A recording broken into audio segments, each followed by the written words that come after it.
Let's see. Curse Crown. Starter Kit. Cruel Pact.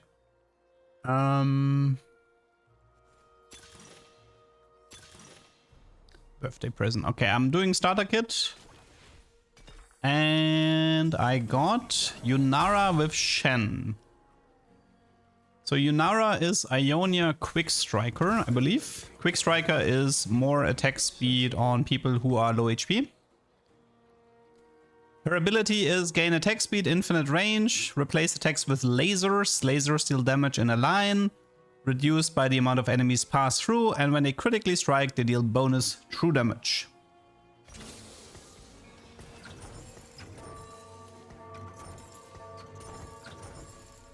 Do I read YouTube chat? Yes, I do.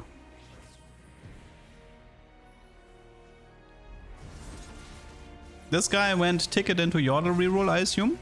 My Ionia was gold again. Gain 1 gold for every 3 takedowns and then 80 AP increase per gold.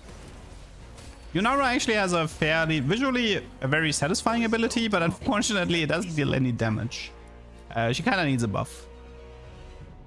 I used to stream in German, but I swapped, and I'm not gonna swap back. Can Starter Kit lead to some crazy early unlocks? Yes. Yes, it should. I believe you... I mean, well, let's say... Let's call it early, but Starter Kit gives you the 234 in for 1, right? I mean, maybe if you get really lucky and you find your Starter Kit unit in stage 3 to upgrade it. So you could have Ambassador too, so that could be a Mel in stage 3. That would be possible. I think Silas is not really possible because you need 2 tier 4 units for that. Let me see. Let me just check the unlocks here.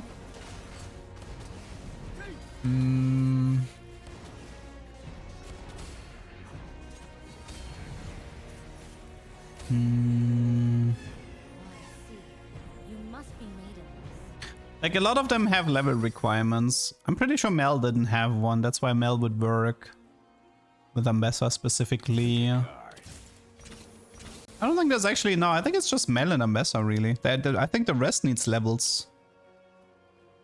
Yeah, I think the rest needs level. So it would mainly be... You can get an early Mel if you have Starter Kit Ambessa.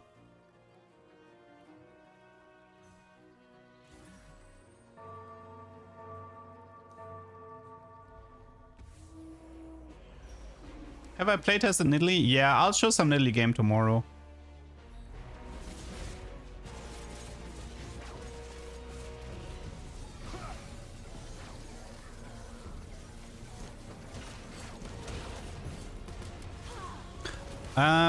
So for like tier 1 reroll, I actually really like Jhin.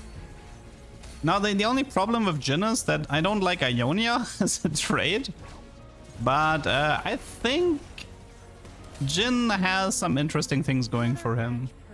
So Jhin has like infinite, like Jhin and Yunara both have infinite range. That also makes them interesting Fishbones candidates. Especially Jhin, I think, might be a very good Fishbones candidate. Probably the best one.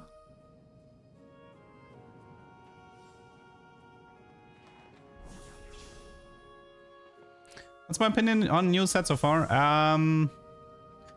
It's interesting. It's like, it's polished. It's very esports-ish. It's very flexible. It's very late game-ish. I do have the fear that I will struggle with content creation though. Partly because Riot absolutely gutted artifacts in this set, which I was not happy about. Any early ideas what duck avatar skins will be? Yeah, there will be definitely a Bilgewater duck, an Ishtal duck, and a few more. Like we already went through a lot of ideas and we're working on them. Even if I pinned that the VODs are playtested, people wouldn't read it. They would just go in chat and they would just ask it. Trust me. We've been through this a few sets already. I just gave up. People don't read pin con. I could have a huge ass message taking up half the screen and people would still join the stream and immediately ask without looking at the screen. So just live with it.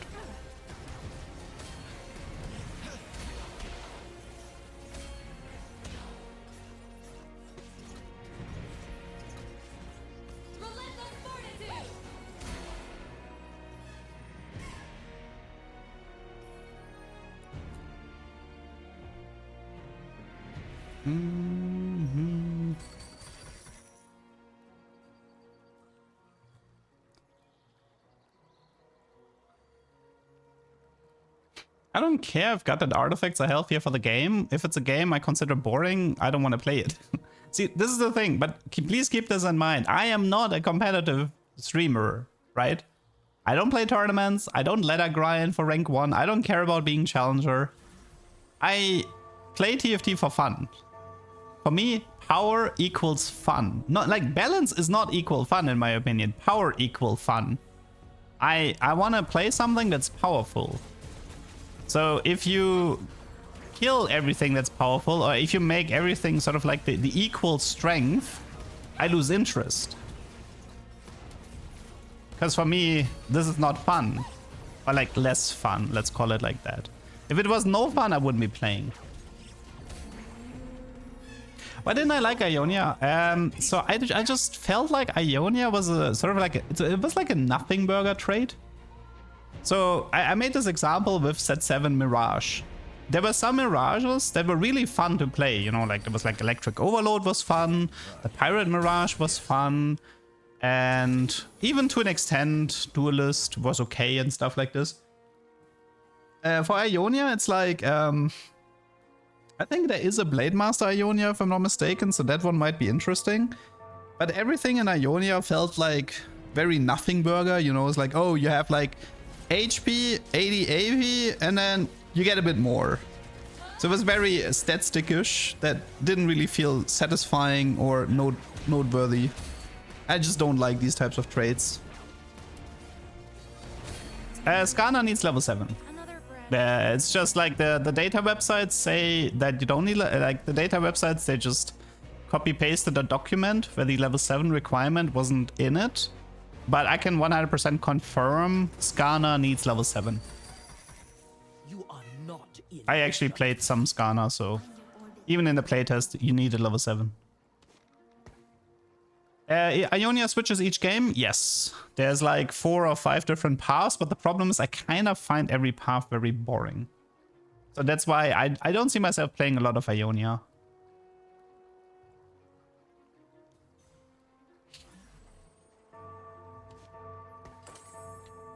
Is there a Kain in the set? The closest you get to Kain is there's a Darkened Scythe where you get a Kain spin after dashing. That's about as much Kain as you're gonna get though. Yeah, I mean, there's like, I'm not saying the Ionia stuff is like useless. Yeah, the one that gives you XP is fine, the one that gives you gold is fine, but it's just, it doesn't excite me a lot. Like, I'm not gonna, like, I mean, yeah, I'll check and it's like, okay, I got the XP Ionia, so I'll play it to level rush, or I got the gold Ionia to boost my eco a bit. But I never feel really compelled to commit onto Ionia unless I get the... Oh, look at that augment here, by the way. Trade tree. Gain 3 random emblems and reforge and 4 gold. That's the new Prismatic Wandering Trainer. So the way Riot sort of like decided to balance it is that... Because you don't... Oh, I got sweet treats here. Yeah, the way Riot decided to balance it is because all prismatics effectively need level 10. And if you get like +1, you can't really get +1 anymore. And so as a consequence, they you can't really abuse these emblems as much. There is an XP generator with Zillion. I think Bard is a reroll generator and Zillion was an XP generator.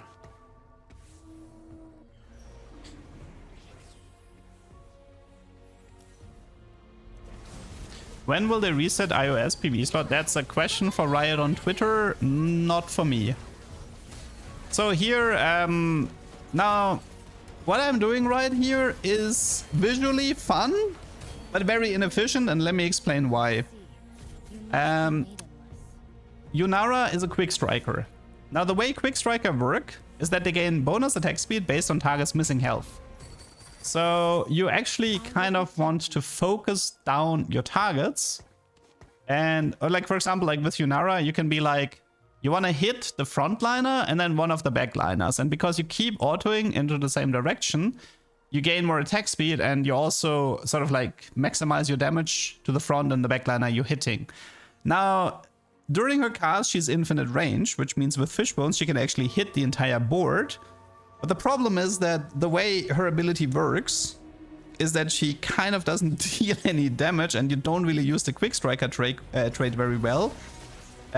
So you're just kind of like left with... it looks cool, but it doesn't actually do that much.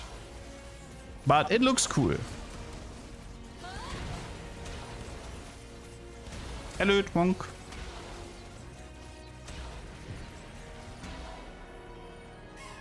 Also, this Belveth, honestly, man, I liked Set 9 Belveth a lot more. I tried playing this Belveth, I was like, kind of like, ugh. Set 9 Belveth was such a beast.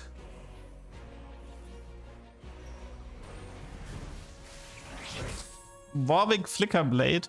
I mean, obviously, there's like probably 90% of the units that are not tanks can use Flicker Blade really well.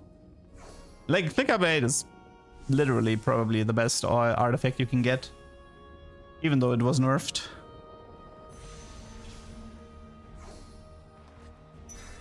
Currently my augments are Starter Kit, Prismatic Destiny, and Destiny gave me the esports augment that is referenced to What the Forge.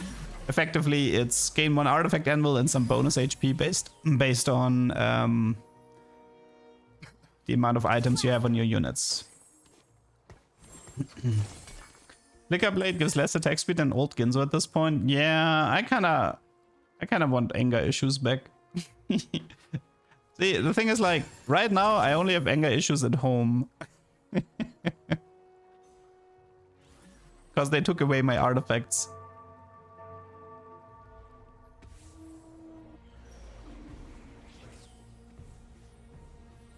I'm pretty sure they removed Young, Wild, and Free because everyone would go for the Spat.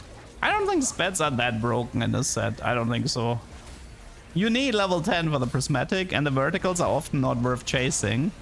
So it really doesn't make a lot of sense to prioritize spatulas in a carousel. Yeah, Loris is back.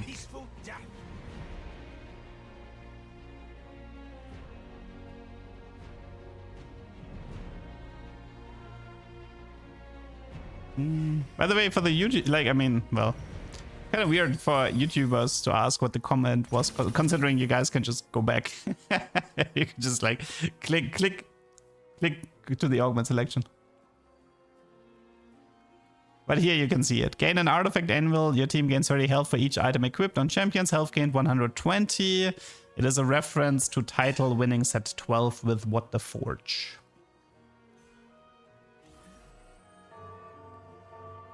I mean, there are several augments that give you spatula and frying pans, by the way.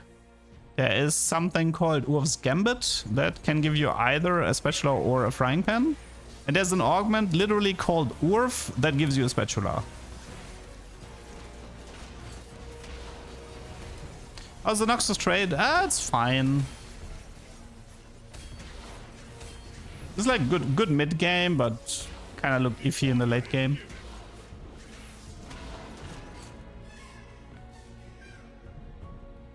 Haven't watched any 7.5 revival content? Then you should. And you should just watch it, and then you will know what is broken. You have to wait until Tuesday evening to play set 16 on the PBE.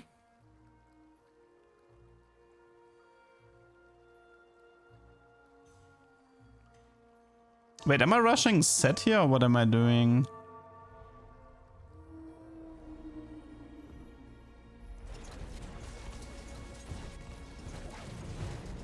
Does it even work in the PvE round? I mean, I guess I wanted, maybe I did want to play Ionia? I don't know. Also, IE on Yunara didn't really feel that great. I don't know if, oh yeah, okay. I did go for the Sett in the PvE round. Yeah, with Yunara's itemization, I'm not really sure where she wants to go. Like, the problem is you get true damage when you crit, so you kind of want spell crit. So maybe her item build is gonna be like IE QSS skins. I don't even know. I feel like if her damage feels fairly low, so if you go crit, it doesn't actually feel like you're improving your damage that much. Yeah, for Diana you need Leona 2-star with 3 items. I mean, right now I have a power spike, Yunara 2-star, 3 items, so she's definitely pulling her weight. Yeah, right now what you're seeing is a recording from a playtest. Kellen, thanks for the prime. Okay, I mean, I could just go for the Lotus, or I can skip the Infinity Edge on Yunara. Gain 10 free rerolls and 5 every round for the rest of the game. It's just like a trade shop for the rest. 4-2. Yeah, I guess I go for Lotus. I mean, I can just keep IE and just sort of like max out the crit chance to always ensure the true damage. What was Ionia this game? I think it was the gold one. I think it was the you gain gold every 3 takedowns, and then you get AD and AP based on that. Kellen, thanks for the prime.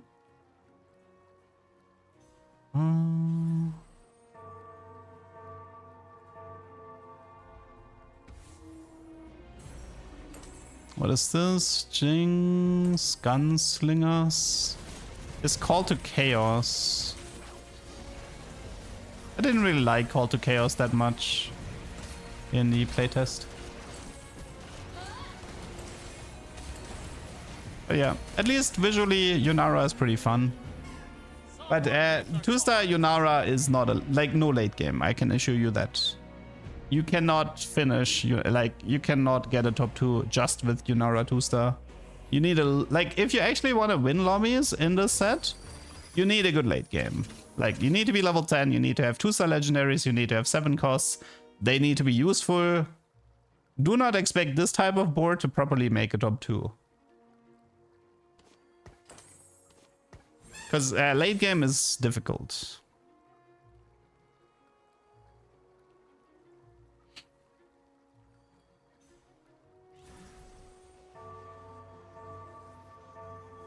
Yeah, I think reroll comms, it kind of depends. Yordle reroll will be fine, but again, I don't know if Yordle is actually going to be that strong for late game. Might also just be a top 4 comp, unless you like really high roll.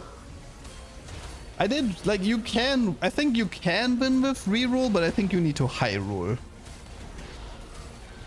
Like, an average reroll comp is probably gonna struggle, if I had to take a guess. Someone get the card. So the way prismatics work is there are prismatic traits that need level 10 and emblems. So Noxus is level 10 2 emblems, Demacia is level 10 3 emblems. Then there are prismatics that need an augment. This is 10 Yordle and 10 Ionia. Can only be achieved with the help of an augment. And then there's also a prismatic based around Azir.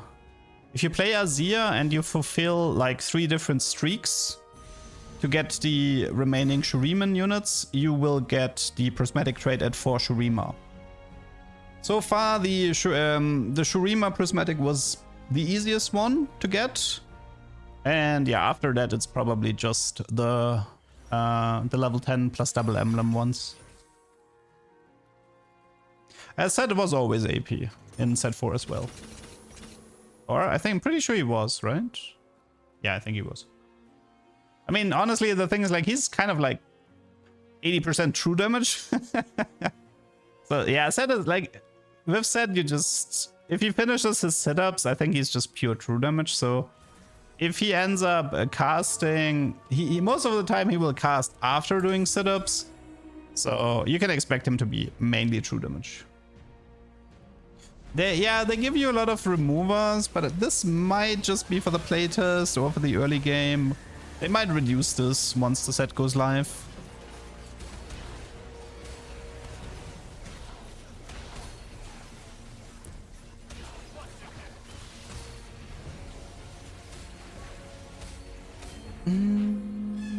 Someone get the cards.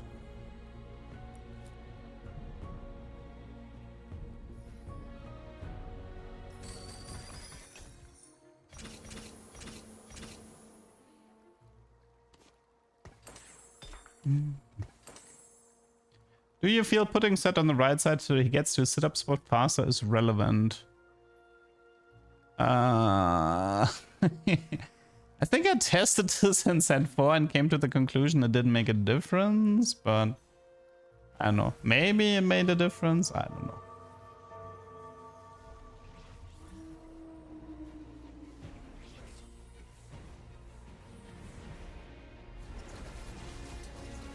Love your videos, dude. Thank you, thank you.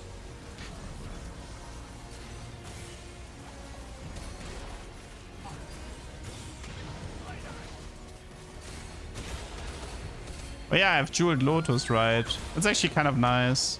But here, I feel like you can already sort of like see the limits of Yunara. My opponent has a Rise, so he immediately out damages my entire board. Because Rise is like really broken. So we've already reached the limit of what Yunara is capable of in this setup. So the correct play right now is, I mean, I could keep her. So what I could do is I can do Yunara plus Kindred for, I think Kindred was Quick Striker. So Yunara, Kindred for Quick Striker. Then I play Sett for Ionia together with Yunara. I do one more, I think I can keep Jhin as well. I'm not sure. I'll just keep one more Ionia, but I don't even have to. I could also just play Yunara, Sett, and ignore Ionia as a trade. And from here, just kind of like play useful units, you know, like play Taric, play Azir, play these types of like, play Shyvana, you know.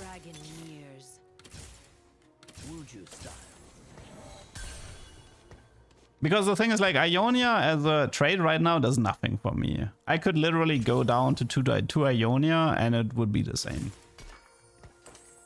So the trick here would be, like, you need to know from this spot is like, okay, which legendaries are actually like worth going for. Like, for example, okay, here we have Wukong. Wukong is Ionia Bruiser. So this, I gave him HP items which unlocked Volibear. So now I can do Volibear plus Wukong for bonus HP to my entire team. Since I play Volibear, maybe I'm interested in adding Freyord, because the 3 Ps for Freyord is somewhat useful. So that means, okay, so it could be like 3 Ionia, 3 Freyord, 2 Bruiser, 2 Quick Striker, you know, something like this. And just make sure that you add legendaries that are useful.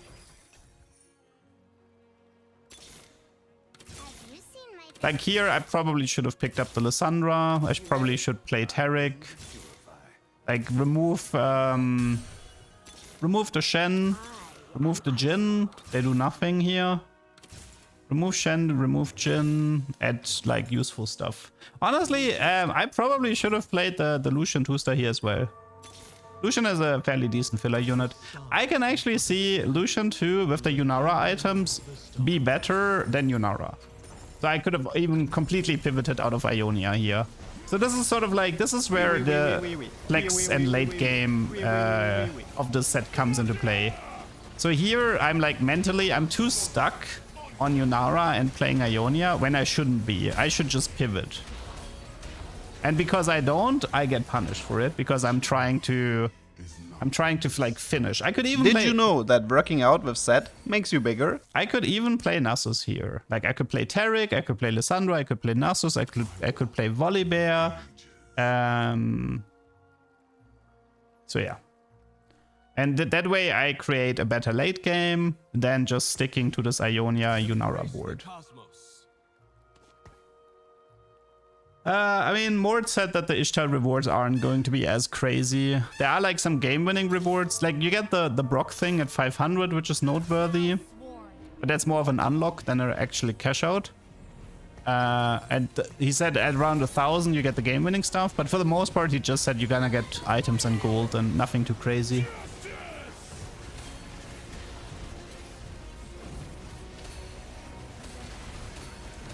So I feel like this game is actually a fairly good example of this is where the good players will differentiate themselves from the bad players, aka me. Because like a good player would just, you know, take the starter kit Yunara Fishbones opener, use it to level rush, and then just cap out with a proper legendary board with filler units. So yeah, this is what you have to learn in this set. Which units are good, which units are worth taking. Like for example here I could have went for the Kindred, to have a Kindred pair to maybe throw in a Kindred 2-star. Maybe throw the Infinity Edge onto the set for more damage, you know. Now that I'm like watching this, I can see myself doing a lot of mistakes. But it is playtest, right? Like, shouldn't be too harsh on myself. Shyvana also decent filler unit for like damage reduction purposes. Okay, Lynn, I'll check it later. Apparently most players really enjoyed the top 4 screen as sort of like a winning screen, you know, like because top 4 equals win. It equals LP gain. So most players actually responded very positive.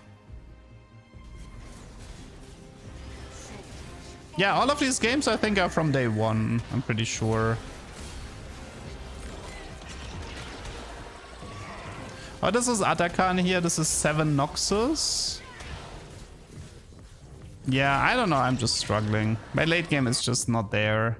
So yeah, he's playing vertical Noxus with Atakan.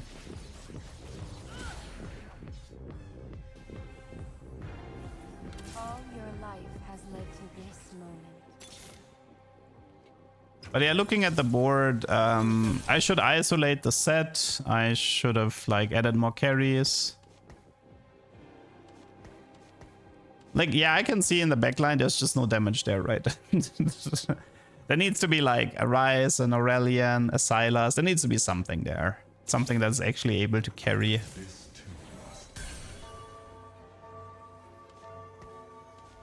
Maybe a Volibear as well. Honestly, maybe a Volibear 2-star with Fishbones Ginzo could have been good.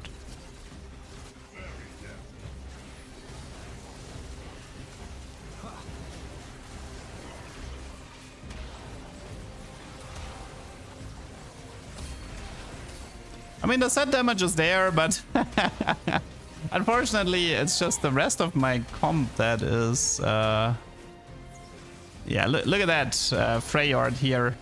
AoE stun Freyord. Oof. Into Eon. Into Detch. Unbelievable, no? The Sandra Monster just got me like that. So yeah, I feel like if I had actually picked up like Volley 2 plus Lucian 2 or something, I would be in such better... Like, my spot would be like 10 times better.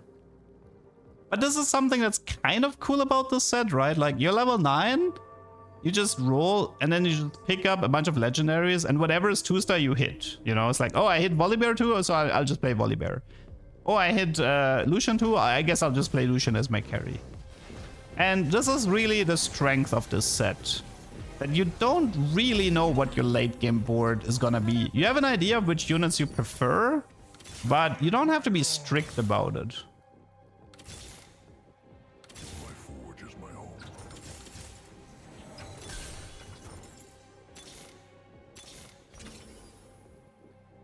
I can't move the items anymore. This is a recording.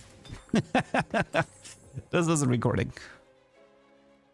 I mean, right now I have like what? I have Kindred 2, Azir 2, though, although both of them no items. Oh, actually, I give it to Kindred, but yeah. I don't think Kindred actually has a lot of damage. She has some damage from Eternal, like she has some damage from the Wolf. I think every third auto attack or something, the Wolf is dealing damage. I don't know if it was auto on the same unit or auto in total. If it was same unit, then doing Fishbones is kind of int. But as you can see, Sett is definitely a unit worth playing. That was 27,000 damage on Sett, so that guy definitely knows what he's doing. But yeah, I got Frey ordered, so I'll just take it.